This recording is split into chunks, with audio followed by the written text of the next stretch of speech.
បងប្អូននេះយកไปมันវាផ្អើលចេញត្រង់មក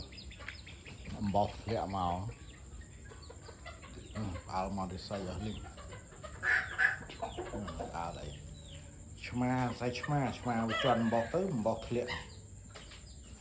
បោះដាក់លើតបូលយកមកនៅផ្អើលចេញមកស្រងហ្នឹងយើងនៅយើងអត់នៅប្រហែលជាឆ្មាចាក់ទីអស់នេះយកទៅបងប្អូនបាប្រមាណនេះដេកជាមួយពួកពិសីនេះស្រាកន្លោះកមុំមេខ្លះពងហើយ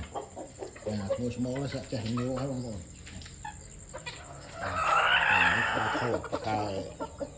ឃើញយើងដើរជើងទេនឹងមកចុកជើងជន់ធ្វើដូចមេហ្នឹងនេះមួយនេះខូចណាគឺជាងគេអានេះឥឡូវក៏កាចតែដើរចុកជើងចុកអីទាំងហ្នឹងបងប្អូននេះឈុតកន្លោះកមុំច្រើនណាស់សិតទៅជំរើសទុកធ្វើមេបាពូជខ្លះហើយបងប្អូនខ្លះគាត់មកសុំចែកក៏ចែកឲ្យគាត់មកគូពីគូដែរ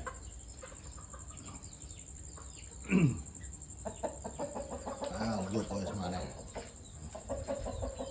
កន្លែងទីដេកមិញនេះធ្លាក់បោកមកនេះយកបោកប្រាបោកដល់លើហ្នឹង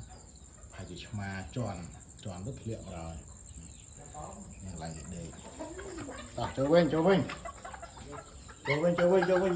តោះចូលក្នុងចូលបន្ទប់ដេកវិញយូរឡើយ